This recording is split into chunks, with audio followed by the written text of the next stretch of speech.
ورسوله.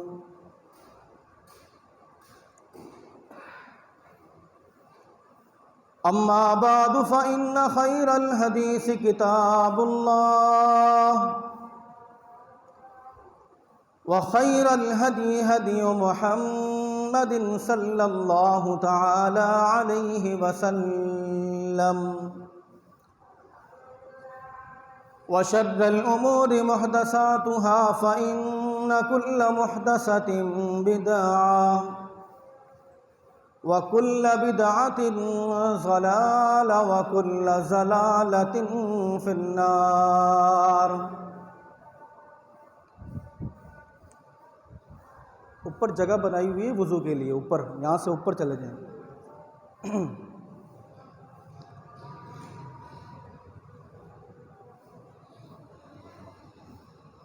قال الله تبارك وتعالى في محكم تنزيله: أعوذ بالله من الشيطان الرجيم. بسم الله الرحمن الرحيم. قد سمع الله قول التي تجادلك في زوجها وتشتكي إلى الله والله يسمع تحاوركما إن الله سميع بصير. اللهم صل على محمد وعلى آل محمد كما صليت على إبراهيم وعلى آل إبراهيم إنك حميد مجيد. اللهم بارك على محمد وعلى آل محمد كما باركت على إبراهيم وعلى آل إبراهيم إنك حميد مجيد. رب اشرح لي صدري ويسر لي أمري واحلل عقدة من لساني يفقهوا قولي. اللہم رب زدنی علما. مختصر سی حمد و ثنا کے بعد قابل احترام دوستو، بزرگوں، بھائیوں، سننے والی میری معززات بہنیں اور میری معززات مائیں، آج کی اس پر رونق اور اس مبارک محفل میں آپ احباب کے سامنے ایک ایسے موضوع کی تار چھیڑنے جا رہا ہوں جس کا سمجھنا ہم سب کے لیے لازم اور ملزوم ہے، اور اس موضوع کا نام ہے اللہ رب العالمین تک پہنچنے کے لیے وسیلہ تلاش کرنا. خالق کی کائنات سے دعا گو ہوں کہ اللہ رب العالمین مجھے صحیح معنوں میں صرف اور صرف قرآن و حدیث کی روشنی میں بیان کرنے کی توفیق عطا فرمائے، اور اس کے بعد ہم سب کو اس پر عمل پیرا ہونے کی سعادت عطا فرمائے. قابل احترام دوستوں، بزرگوں، بھائیوں، لفظ وسیلے کا استعمال قرآن مجید میں تقریباً 2 سے 3 مقامات پر کیا گیا ہے، اور دنیاوی اعتبار سے لفظ وسیلے کا ہم جو ترجمہ کرتے ہیں وہ ہے ذریعہ، یعنی کہ اللہ رب العالمین تک بات پہنچانے کا ذریعہ، اللہ تک اپنی دعا کو پہنچانے کا ذریعہ. اور اس دنیا کے اندر یہ ذریعہ کبھی ہم بزرگوں کے لیے استعمال کرتے ہیں، کبھی انبیاء کرام کے لیے استعمال کرتے ہیں، کبھی اللہ کے مقرب فرشتوں کے لیے استعمال کرتے ہیں، تاکہ کسی نہ کسی صورت میں کسی نہ کسی ذریعے سے اللہ رب العالمین تک ہماری بات کو پہنچایا جائے یا ہماری بات پہنچ جائے. قابل احترام دوستوں، بزرگوں، بھائیوں، اور اس کے ساتھ ساتھ یہ بات بھی سننے کو ملتی ہے کہ ہماری تمہارے آگے، تمہاری ان کے آگے، ہماری اللہ سنتا نہیں ہے، تمہاری اللہ موڑتا نہیں ہے. تو اس وجہ سے ہم اللہ تک بات کو پہنچانے کے لیے یہ ذریعہ، یہ زاویہ استعمال کرتے ہیں. وعلیکم السلام. آئیے قرآن مجید کی روشنی میں یہ جاننے کی کوشش کرتے ہیں کہ اللہ رب العالمین تک بات کو پہنچانے کے لیے ہمیں کسی ذریعے یا کسی وسیلے کی ضرورت پڑتی ہے یا نہیں پڑتی ہے. اور مثال یہ دی جاتی ہے کہ اگر آپ 5ویں فلور پر جا رہے ہیں تو اس کے لیے آپ کو سیڑھیوں کی ضرورت پڑے گی، اس کے لیے آپ کو لفٹ کی ضرورت پڑے گی. یعنی کہ بغیر سیڑھی اور بغیر لفٹ کے آپ پانچویں منزل تک نہیں پہنچ سکتے ہیں، اسی طریقے سے اللہ رب العالمین تک بات کو پہنچانے کے لیے ہمیں ان ہستیوں کا سہارا لینا پڑتا ہے۔ ان کے توسل سے، ان کے ذریعے سے، ان کے وسیلے سے ہم اپنی بات کو اللہ تک پہنچا سکتے ہیں۔ سب سے پہلی بات یہ ہے، قابل احترام دوستوں، بزرگوں، بھائیوں، سننے والی میری معززات بہنیں اور میری معززات مائیں، اللہ رب العالمین فرماتے ہیں کہ فَلَا تَضْرِبُوا لِلَّهِ الْأَمْثَالَ، کہ تم دنیاوی معاملات کے اندر اللہ رب العالمین کی مثال کو بیان نہیں کر سکتے۔ اس کی وجہ یہ ہے کہ کل یوم ہوا فی شأن، اللہ رب العالمین کی شان کے حوالے سے آپ کو پتہ نہیں ہے، اس کے مرتبے، رتبے اور اس کی رحمت اور اس کی قوت اور اس کی طاقت کا آپ کو اندازہ نہیں ہے، تو جس چیز کا آپ کو اندازہ ہی نہیں ہے اس کے بارے میں آپ مثال کیسے بیان کر سکتے ہیں؟ اسی لیے خالق کائنات نے فرمایا کہ فَلَا تَضْرِبُوا لِلَّهِ الْأَمْثَالَ، کہ تم اللہ رب العالمین کی مثال کو بیان نہ کیا کرو، یعنی کہ اللہ کو سامنے رکھ کر مثال تم بیان نہیں کر سکتے ہیں۔ اب آئیے چلتے ہیں اس بات کی طرف کہ اللہ تک بات کو پہنچانے کے لیے ہمیں کیا ان ہستیوں کے وسیلے کی ضرورت پڑتی ہے یا ڈائریکٹ ہم اللہ رب العالمین تک اپنی بات کو پہنچا سکتے ہیں؟ قابل احترام دوستوں، بزرگوں، بھائیوں، حضرت خولہ رضی اللہ تعالی عنہ اللہ کے حبیب علیہ السلام کے پاس اپنے شوہر کی زہار کے حوالے سے شکایت لے کر آتی ہیں اور اللہ کے نبی علیہ السلام سے اپنے شوہر کے متعلق بات کرتی ہیں کہ میرا شوہر نے مجھ سے زہار کا اعلان کر دیا ہے اور آگے میرے بچے ہیں، ان کے نان نفقہ کا کیا معاملہ بنے گا؟ ابھی یہ گفتگو چل ہی رہی تھی کہ دوران گفتگو اللہ رب العالمین نے قرآن مجید کے اندر آیت نازل فرمائی۔ وہ کس طرح؟ فرمایا کہ قد سمع اللہ قول التي تجادلك في زوجها وتشتكي الى اللہ واللہ يسمع تحاوركما ان اللہ سمیع بصیر۔ اللہ رب العالمین فرماتے ہیں کہ تحقیق اللہ پاک نے اس عورت کی ندا کو، صدا کو سن لیا جو عورت اپنے شوہر کے جھگڑے کو لے کر تمہارے پاس آئی تھی۔ ابھی تم آپس میں گفتگو ہی کر رہے تھے کہ خالق کائنات فرماتے ہیں اس گفتگو کو بھی اللہ پاک نے سن لیا، سمجھ لیا، جو بات تم اللہ کے نبی تک پہنچا رہے تھے۔ یعنی کہ حضرت خولہ رضی اللہ تعالی عنہ اللہ کے حبیب علیہ السلام سے شکایت کر رہی تھی اور اسی دوران قرآن مجید کے اندر یہ آیتیں نازل ہوئی کہ اللہ نے تمہاری گفتگو کو سن لیا ہے، اللہ نے اس عورت کی شکایت کو سن لیا ہے جو یہ تمہارے پاس لے کر آئی ہے۔ یہاں پر کوئی ذریعہ نہیں تھا، کوئی وسیلہ نہیں تھا، اللہ رب العالمین نے ڈائریکٹ اس عورت کی بات کو سنا۔ ایک چھوٹی سی مثال، آپ جب نماز کے دوران ہوتے ہیں اور رکوع میں جاتے ہیں، رکوع میں آپ اللہ رب العالمین کے حمد و ثنا کو بیان کرتے ہیں اور جیسے ہی اٹھتے ہیں تو اٹھنے کے ساتھ آپ کیا کہتے ہیں؟ آپ کہتے ہیں کہ سمع اللہ لمن حمدہ۔ ہمیں تو اس کا ترجمہ نہیں پتہ ہے، لیکن ہر بندہ یہ کہتا ہے کہ سمع اللہ لمن حمدہ۔ یہ عربی جملہ ہر بندے کی زبان پر رچا ہوا ہے، رٹا ہوا ہے، اسے اچھی طریقے سے یاد ہے۔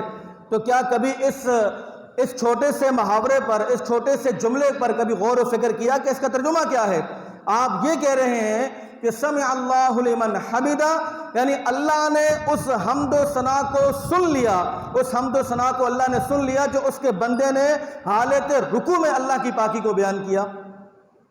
یعنی کہ جو پاکی آپ رکوع کے اندر بیان کرتے ہیں، سبحان ربی العظیم، آپ یہ کہتے ہیں تو اللہ یہ فرماتا ہے کہ تمہاری اس حمد و ثنا کو بیان کرنے کا جو تم نے ادا کیا ہے، اللہ پاک نے اس حمد و ثنا کو سن لیا ہے۔ قابل احترام دوستو، بزرگوں، بھائیوں، انسان بھی سنتا ہے اور انسان بھی دیکھتا ہے، یعنی یہ صفات ایک انسان کے اندر بھی موجود ہیں کہ وہ سنتا بھی ہے اور دیکھتا بھی ہے، اور یہی صفات خالق کائنات کے بھی ہیں۔ انہو هو السمیع البصیر، اللہ رب العالمین سننے والے بھی ہیں اور اللہ رب العالمین دیکھنے والے بھی ہیں۔ لیکن ہمارا سننا کیسا ہے؟ اگر اس حال کے اندر بیک وقت 3 افراد، زیادہ نہیں، 3 افراد اگر آپ سے ہم کلام ہوں، آپ سے گفتگو کریں، آپ ان کی سماعت کو سنیں گے تو صحیح، لیکن ان کی سماعت کو آپ سمجھ نہیں پائیں گے کہ کون کیا کہہ رہا ہے۔ لیکن خالق کائنات کی سماعت ایسی ہے کہ بیک وقت ہزاروں لاکھوں کروڑوں اربوں افراد بیک وقت مختلف ازمان کے اندر، اپنے لہجے کے اندر، اپنی مادری زبان کے اندر ایک ہی حالت میں اگر خالق کائنات کو پکارتے ہیں تو اللہ رب العالمین ان کی پکار کو سنتا بھی ہے، سمجھتا بھی ہے اور ان کو جواب بھی عطا کرتا ہے۔ اور اسی طریقے سے بصیر کا معاملہ ہے کہ لفظ بصیر کا استعمال انسانوں کے لیے بھی ہوا ہے، یعنی انسان بھی دیکھتا ہے، لیکن ہمارا دیکھنا کیسا ہے؟ ہم دیوار کے آر پار نہیں دیکھ سکتے ہیں، کسی اوجل چیز کو ہم نہیں دیکھ سکتے ہیں، لیکن خالق کائنات انہو هو السمیع البصیر، خالق کائنات کا دیکھنا ایسا ہے کہ وہ ہر چیز کو باریکی کے ساتھ جو ہے وہ دیکھ رہا ہوتا ہے، اور اس کے دیکھنے کے اندر کوئی آر نہیں ہے، اس کے دیکھنے کے اندر کوئی رکاوٹ نہیں ہے، وہ ہر چیز کو بخوبی اچھی طریقے سے دیکھ رہا ہوتا ہے۔ اچھا جی، یہ کہنا کہ اللہ رب العالمین تک بات کو پہنچانے کے لیے ذریعے کی ضرورت پڑتی ہے۔ قرآن مجید میں اللہ رب العالمین نے فرمایا کہ وَإِذَا سَأَلَكَ عِبَادِي عَنِّي فَإِنِّي قَرِيبٌ أُجِيبُ دَعْوَةَ الدَّاعِ إِذَا دَعَانِ۔ خالق کائنات فرماتے ہیں، لوگوں سن لو، جن لوگوں کا عقیدہ ڈائریکٹ اللہ رب العالمین پر نہیں جاتا ہے، جو لوگ یہ سمجھتے ہیں کہ خالق کائنات ان کی گفتگو کو، پکار کو، ان کی ندا کو، ان کی دعا کو ڈائریکٹ نہیں سنتے ہیں، ان لوگوں کے لیے اللہ رب العالمین کا یہ پیغام خالق کائنات نے فرمایا کہ وَإِذَا سَأَلَكَ عِبَادِي عَنِّي فَإِنِّي قَرِيبٌ، تم سے جب بھی میرے بندے میرے متعلق سوال کریں تو ان سے کہہ دو کہ تمہارا رب تمہارے انتہائی قریب ہے۔ یا اللہ کتنا قریب! جس طرح یہ مائک میرے قریب، جس طرح یہ قرآن مجید میرے قریب، جس طرح یہ اسٹیج میرے قریب، جس طرح میں اور آپ میرے قریب، کیا اتنا قریب نہیں میرے محترم بھائیوں، دوستوں، بزرگوں؟ اتنا قریب نہیں، بلکہ تیرا رب یہ کہتا ہے کہ وَنَحْنُ أَقْرَبُ إِلَيْهِ مِنْ حَبْلِ الْوَرِيدِ، اللہ رب العالمین تمہاری شیرک سے بھی زیادہ قریب ترین ہے۔ شیرک انسان کے کہاں ہوتی ہے؟ یہاں پر ہوتی ہے۔ اب یہاں لگاؤ سیڑھی، اب یہاں سیڑھی لگانے کی ضرورت ہے۔ اگر آپ یہاں پر سیڑھی لگائیں گے تو اگلا بندہ آپ کو بیوقوف ہی کہے گا کہ اس نے گردن پہ جو ہے وہ سیڑھی لگا دی ہے۔ تو خالق کائنات تمہارے انتہائی قریب، اور کتنے قریب؟ تمہاری شیرک سے بھی زیادہ قریب۔ ارے شیرک کو بھی چھوڑیے، خالق کائنات نے فرمایا انہو علیم بذات الصدور، اللہ رب العالمین تمہارے دل کے بھی قریب۔ کتنے قریب؟ جو تم ابھی سوچنے والے ہو، جو سوچ رہے ہو، جو ارادہ تم نے اپنے ذہن، ضمیر، دل کے اندر کیا ہوا ہے، اللہ رب العالمین اس ارادے کو بھی دیکھ رہا ہے، اس ارادے کو بھی سن رہا ہے۔ اتنا قریب۔ اب میں یہ کہتا ہوں کہ قابل احترام دوستوں، بزرگوں، بھائیوں، جتنا اللہ اپنے بندے کے قریب ہے، دنیا کی کوئی بھی ہستی اتنا اللہ کے قریب نہیں ہے۔ یہ ہمیں ورغلانے کی کوشش کی جاتی ہے کہ ہم گنہگار ہیں، ہم خطاکار ہیں، سیاکار ہیں، نافرمان ہیں، اللہ ہماری فریاد کو نہیں سنے گا، اللہ ہماری توبہ نہیں قبول کرے گا، اللہ تک ہماری دعا نہیں پہنچتی ہے، لہٰذا اپنی بات کو، اپنے کلام کو، اپنی درخواست کو کسی اللہ کے ولی، کسی محدث، کسی کتب، کسی ابدال، کسی مصنف، کسی محدث، کسی انبیاء تک پہنچایا جائے، پھر وہ بات آگے اللہ رب العالمین تک پہنچائیں گے۔ اچھا، ایک آیت آپ کے سامنے پیش کرتا ہوں، آپ اس آیت کو سماعت کیجئے اور خود اندازہ لگائیے کہ اللہ رب العالمین تک ہماری بات پہنچتی ہے یا نہیں پہنچتی ہے۔ خالق کائنات نے فرمایا کہ قُلْ يَا عِبَادِيَ الَّذِينَ أَسْرَفُوا عَلَىٰ أَنفُسِهِمْ لَا تَقْنَطُوا مِن رَحْمَةِ اللَّهِ۔ اللہ رب العالمین نے فرمایا کہ اے محمد الرسول اللہ صلی اللہ علیہ وسلم، آپ ان لوگوں سے ارشاد فرما دیجئے، اللہ کے گنہگار بندوں سے، سیاکاروں سے، نافرمانوں سے، اللہ کے دشمنوں سے، اللہ کے باغیوں سے کہہ دو کہ لا تقنطوا من رحمت اللہ۔ اس آیت کے اندر کوئی ذریعہ نہیں، کوئی وسیلہ نہیں، اس آیت کے اندر کوئی پردہ نہیں، کوئی آر نہیں۔ اللہ نے ڈائریکٹ اپنے نبی سے کہا، اور اے نبی تم لوگوں سے کہہ دو کہ تم میں سے جو بھی اللہ رب العالمین کے سامنے اپنے آپ کو پیش کرنا چاہے گا تو اللہ پاک اس کی توبہ کو قبول فرمائیں گے۔ ڈائریکٹ قرآن مجید کی آیت ہے۔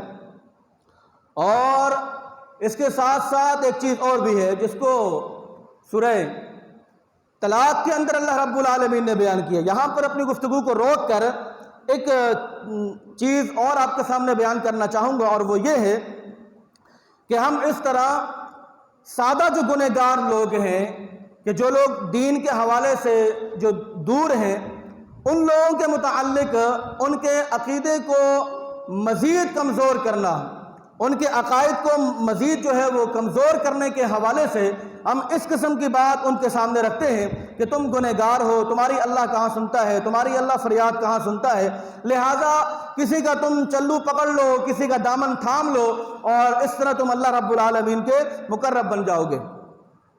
ایک چیز اور آپ کے سامنے بیان کروں، خالق کائنات نے سورہ طلاق کے اندر ایک بیان کیا ہے، اور وہ بیان کس طرح ہے؟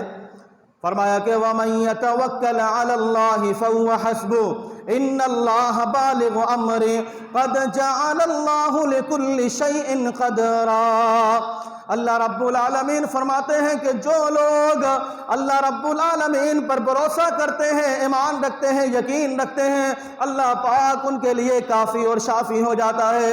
ان کے معاملات کو حل اللہ پاک غیبی انداز سے کرنا شروع کر دیتا ہے۔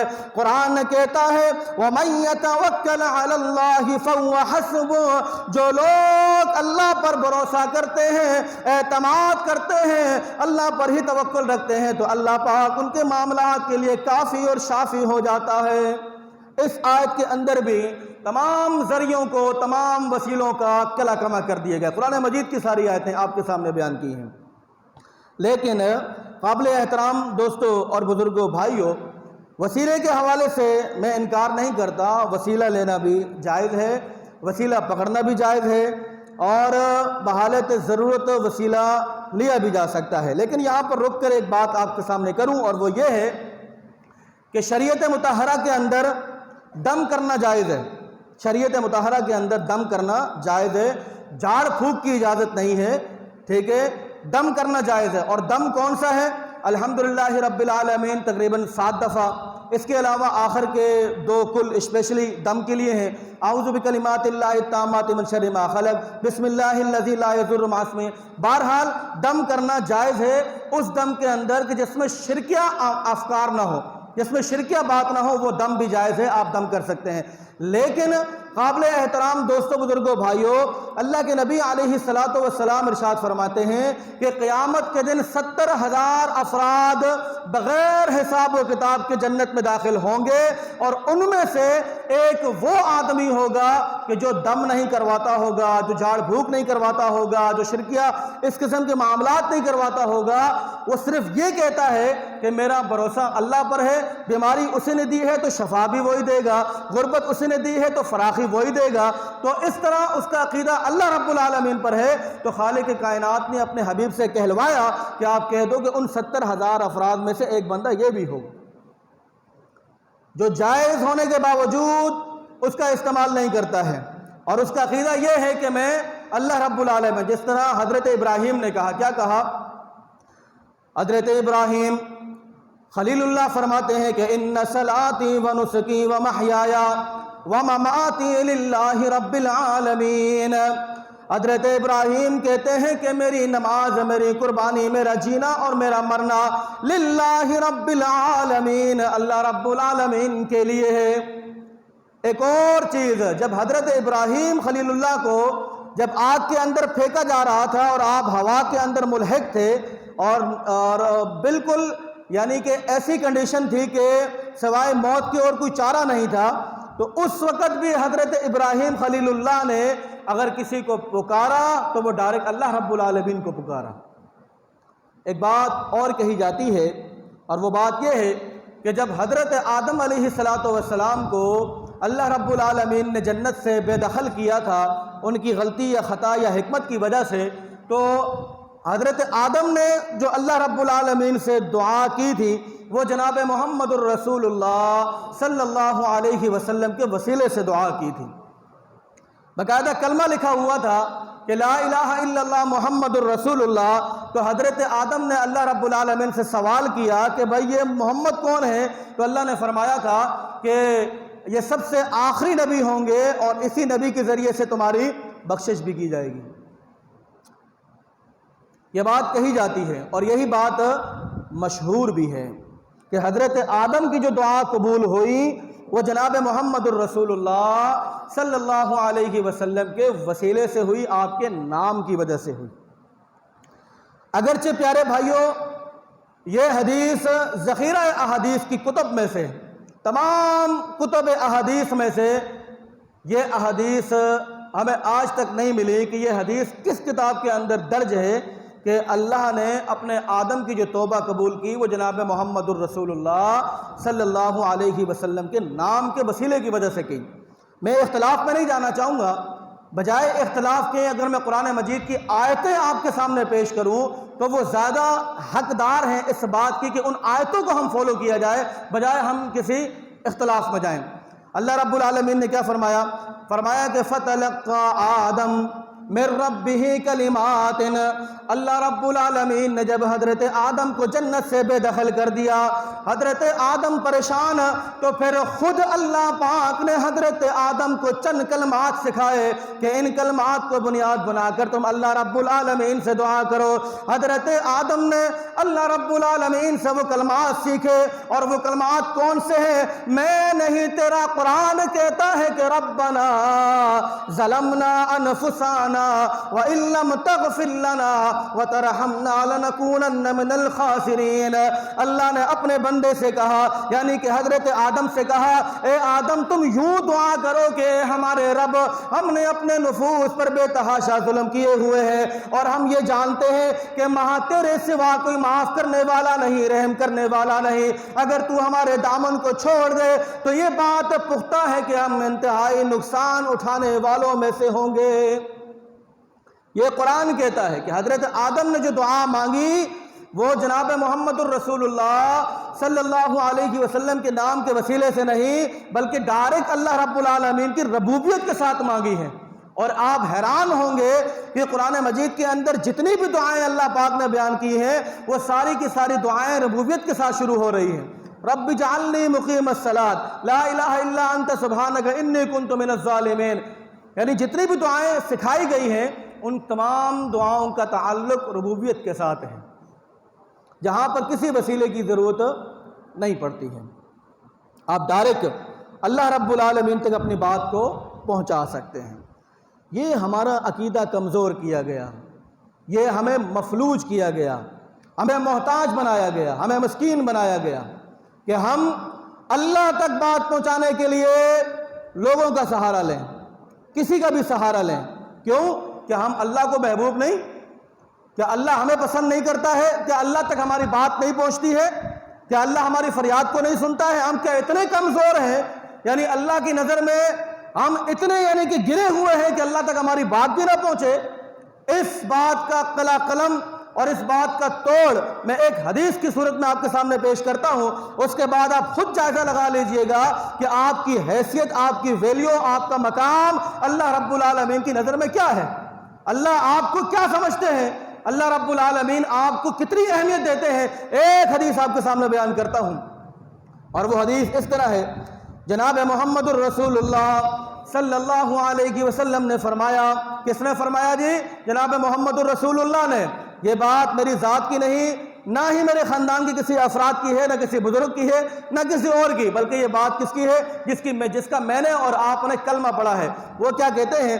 اللہ کے حبیب علیہ السلام نے فرمایا کہ اقرب ما یکون العبد من ربہ وہو ساجد فاکثر الدعاء۔ اب تو یقین کر لو میں نہیں، تیرا پیارا حبیب کہتا ہے کہ تم حالت سجدہ کے اندر کثرت کے ساتھ دعائیں کیا کرو، کثرت کے ساتھ اللہ سے مانگا کرو، کثرت کے ساتھ اللہ سے التجا کیا کرو۔ حالت سجدہ میں انسان اپنے رب کے انتہائی قریب ہوا کرتا ہے۔ اور یہاں پر اللہ کے حبیب علیہ الصلوۃ والسلام نے اس حدیث کے اندر یعنی کہ لسانیت، قومیت، مذہبیت کو رد کر دیا ہے، یعنی کہ کوئی بھی انسان کہ جو اللہ اور اس کے رسول پہ ایمان رکھتا ہے، یقین رکھتا ہے، اگر وہ حالت سجدہ کے اندر ڈائریکٹ اپنا کنیکشن اللہ رب العالمین سے کرنا چاہے تو اس کے لیے اللہ کے حبیب نے بتایا کہ سب سے بہترین اور بیسٹ جگہ کون سی ہے؟ وہ حالت سجدہ ہے۔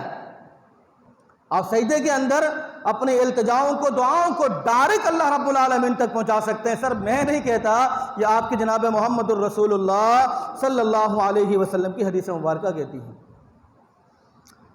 بات طول پکڑتی جا رہی ہے، اس کو یہیں پر اختتام کرتے ہیں چھوٹی سی حدیث آپ کو سنا کر، کیونکہ ہم میں سے کچھ بھائیوں کا یہ عقیدہ ہے کہ اللہ تک بات پہنچانے کے لیے راستے کی، ذریعے کی، وسیلے کی، سیڑھے کی، لفٹ کی ضرورت پڑتی ہے، جبکہ قرآن مجید مسلسل اس کا جو ہے وہ رد کر رہا ہے۔ قرآن مجید کی آیتیں میں بتاتا ہوں، ترجمہ آپ خود پڑھیے، اس کے بعد عمل کرنا نہ کرنا یہ آپ کے اوپر ڈیپینڈ کرتا ہے، لیکن حق بات پہنچانا، یہ آپ تک پہنچانا یہ میرا فرض ضروری ہے، کیونکہ آپ کی ویلیو کو، حیثیت کو، مقام کو، رتبے کو گرانے کی کوشش کی جا رہی ہے، جبکہ قرآن آپ کے رتبے اور مقام کو بڑھانے کی بات کر رہا ہے۔ ہم خود اپنے آپ کو اتنا ڈیگریڈ کرتے ہیں اور یہ سمجھ لیتے ہیں کہ نہیں یہ کام تو ہوگا ہی نہیں، اللہ نہیں سنتا جی، اللہ نہیں سنتا۔ بھائی تمہاری نہیں سنتا تو کس کی سنتا ہے؟ جگہ جگہ پر قرآن مجید جو ہے وہ التجائیں کر رہا ہے کہ ڈائریکٹ اللہ رب العالمین سے مانگو۔ آپ کو آج ایک ایسا نسخہ حدیث رسول صلی اللہ علیہ وسلم کی روشنی میں بتاتا ہوں، اگر آپ اس پر عمل پیرا ہوئے تو انشاءاللہ العزیز یہی جمعہ میرے لیے راہ نجات کا سبب بن جائے گا۔ سر وسیلہ کو ذریعے کے معنی میں لیتے ہیں، جبکہ وسیلہ خود ایک مقام کا نام ہے، ایک مقام کا نام، جس طرح مقام محمود ہے، جنت الفردوس ہے، اس طرح جنت کے اندر ایک مقام کا نام وسیلہ بھی ہے۔ لیکن ہم چونکہ اردو میں ذریعے کے معنی میں لیتے ہیں تو ذریعے کے حوالے سے بھی اللہ کے نبی علیہ الصلوۃ والسلام نے 3 چیزوں کا تذکرہ کیا ہے۔ زندگی رہی تو انشاءاللہ اس کا بقیہ حصہ اگلے جمعے 3 چیزوں کا تذکرہ کیا ہے کہ 3 چیزوں میں آپ وسیلہ لے سکتے ہیں۔ اس کو ذرا سمجھیے گا۔ 3 چیزوں میں سے سب سے پہلی چیز کون سی ہے؟ اللہ نے فرمایا کہ وَلِلَّهِ الْأَسْمَاءُ الْحُسْنَى فَادْعُوهُ بِهَا۔ اللہ رب العالمین کے بہت پیارے پیارے نام ہیں، اللہ ستار، غفار، رزاق، رحمان، رحیم، کریم، شفیق، ذوالجلال والاکرام، قدیر، یعنی کہ بہت خوبصورت اللہ رب العالمین کے نام ہیں، ٹھیک ہے؟ اب کیا کرو؟ فَادْعُوهُ بِهَا، ان ناموں کا وسیلہ بناؤ، یعنی آپ یوں دعا کرو کہ یا اللہ میں رحمان کے وسیلے سے دعا کرتا ہوں، یا اللہ میں رحیم کے وسیلے سے دعا کرتا ہوں، یا اللہ تو غفار ہے تو میں غفار کے وسیلے سے دعا کرتا ہوں۔ یعنی اللہ کے جو مبارک اور پیارے پیارے نام ہیں ان ناموں کو اپنی دعاؤں کے اندر استعمال کریں، الفاظ کا چناؤ اچھا رکھیں تو انشاءاللہ العزیز آپ کی بات اللہ پاک رد نہیں کرتے۔ نمبر 1، اللہ رب العالمین کے ناموں کا وسیلہ بنانا، اور سب سے جو خوبصورت نام ہے وہ ہے اللہ۔ باقی سارے صفاتی نام ہیں، لیکن جو اللہ ہے وہ اللہ رب العالمین کا ذاتی نام ہے، اور اسی لیے شاید اس پر بہت ساری بحث بھی کی گئی ہے کہ اس میں اعظم کون سا ہے، تو اس میں اعظم اکثر یہی ملتا ہے کہ اللہ جو نام ہے یہ اسم اعظم، اور اسی نام کے ساتھ اگر اللہ کو پکارا جائے، اس نام کا وسیلہ بنا کر اللہ کو پکارا جائے تو انشاءاللہ العزیز دعا رد نہیں ہوتی۔ نمبر 2، آپ نے اپنی زندگی کے اندر کبھی تو کوئی نیک کام کیا ہوگا، ایسا تو نہیں ہے کہ ہم کوئی نیک کام کرتے ہی نہیں ہیں، اور بھائی کبھی تو کیا ہوگا، کوئی غلطی سے ہی کیا ہوگا، اور وہ نیک کام ہمیں یاد بھی ہوگا، یعنی کوئی ایسا کام جو ہم نے اللہ کی رضا کے لیے، اخلاص کے لیے کیا ہوگا اور وہ ہمیں یاد ہوگا، اس عمل کا وسیلہ بناؤ۔ اس عمل کو یاد کر کے اگر وہ عمل خالصتاً اللہ کے لیے کیا ہے تو اس عمل کا وسیلہ بناؤ، یوں دعا کرو کہ یا اللہ میں نے وہ کام خالصتاً تیرے رضا کے لیے کیا تھا، تیری خوشنودی کے لیے کیا تھا، یا اللہ میں اس عمل کو وسیلہ بنا کر دعا کرتا ہوں کہ یا الہ العالمین میرا یہ کام کر دے۔ یہ بھی درست ہے۔ اور نمبر 3، کسی دوسرے سے اپنے لیے دعا کروانا۔ آپ کی نظر میں اگر کوئی ایسا آدمی ہے جو کہ پرہیزگار ہے، نمازی ہے، گناہوں سے دور رہتا ہے، گناہوں سے بچنے کی کوشش کرتا ہے، عبادات کے معاملے میں پورا اترتا ہے، اور آپ کو اس حوالے سے مکمل اعتبار ہے، یقین ہے کہ یہ بندہ گناہوں سے پاک ہے، تو اس سے ریکویسٹ کریں کہ یار آپ میرے لیے دعا کرنا، یار آپ میرے لیے دعا کرنا۔ اللہ رب العالمین نے حضرت موسیٰ علیہ السلام کے حوالے سے، یہ اسرائیلی ایک روایت ملتی ہے کہ اللہ نے موسیٰ سے فرمایا کہ اس زبان سے دعا کرو جس سے تم نے کبھی گناہ ہی نہ کیا ہو، اس زبان سے اللہ سے مانگو جس زبان سے تم نے کبھی گناہ ہی نہ کیا ہو۔ اب حضرت موسیٰ پورا دن جو ہے وہ پریشان رہے کہ یار یہ زبان میں کہاں سے لے کر آؤں، زبان سے تو گناہ ہوتا ہے، اب یہ زبان کہاں سے لے کر آؤں؟ پھر کافی دیر کے بعد جا کر اللہ سے پوچھا کہ یا اللہ زبان تو ملتی نہیں ہے۔ کہا کہ وہ اللہ کے بندے لوگوں سے اپنے لیے دعا کرواؤ، لوگوں سے درخواست کرو کہ بھائی آپ میرے حق میں دعا کرنا، بھائی آپ میرے حق میں دعا کرنا۔ اسپیشلی چلیں یہ پوائنٹ بھی لے لیں، اسپیشلی والد کی دعا اولاد کے حق میں کبھی رد نہیں ہوتی۔ والد، اگر آپ کے والدین زندہ ہیں اور والدین میں سے والد اگر زندہ ہیں تو اسپیشلی اس سے ریکویسٹ کی جائے کہ ابو جی آپ میرے لیے دعا کریں۔ والد کی اپنے بیٹے کے حق میں دعا جو ہے وہ رد نہیں ہوتی۔ یہ تین چیزیں ہیں سر حدیث کی روح سے جن کا وسیلہ آپ لے سکتے ہیں۔ نمبر ایک، اللہ رب العالمین کے پیارے پیارے ناموں کا وسیلہ بنانا، جس طرح کہ اللہ کے بہت سارے نام ہیں۔ نمبر دو، اپنے کسی نیک عمل کو اللہ کے سامنے پیش کر کے اس عمل کا وسیلہ بنانا، یہ بھی جائز ہے۔ نمبر تین، دوسروں سے اپنے لیے دعا کروانا، یہ عمل بھی جائز ہے۔ اس کے علاوہ قرآن مجید کی آیتیں میں نے آپ کے سامنے پڑھی ہیں، شروع سے آخر تک وہ کچھ دے بھی گئی ہیں۔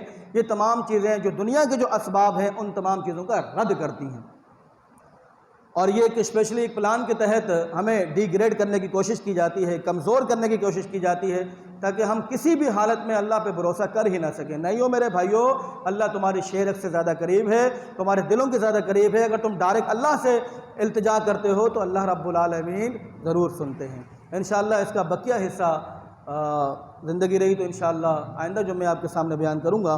ایک چھوٹا سا اعلان ہے قابل احترام دوستوں، بزرگوں، بھائیوں، مسجد کے حوالے سے۔ مسجد ہادہ کا وضو خانہ تعمیراتی صورت میں جا رہا ہے۔ پرانے وضو خانے کو توڑ دیا گیا ہے اور نئے وضو خانے کو بنانے کی الحمدللہ کوشش کی جا رہی ہے، اور کام جو ہے وہ چل رہا ہے۔ تو اس حوالے سے یہ ایک صدقہ جاریہ والا معاملہ بھی ہے کہ آپ کے دیے ہوئے تعاون سے، دیے ہوئے مال میں سے اگر لوگ یہاں پر نماز پڑھتے ہیں، وضو کرتے ہیں، تو انشاءاللہ العزیز یہ آپ کے لیے صدقہ جاریہ والا ایک سیٹ اپ ہے، انشاءاللہ وہ چل جائے گا۔ تو جو بھائی اس کار خیر کے اندر اپنا حصہ ملانا چاہتے ہوں وہ ضرور رابطہ کریں۔ اللہ رب العالمین ہم سب کو عمل کی توفیق عطا فرمائے۔ وما علینا الا البلاغ المبین۔ والسلام علیکم ورحمۃ اللہ وبرکاتہ۔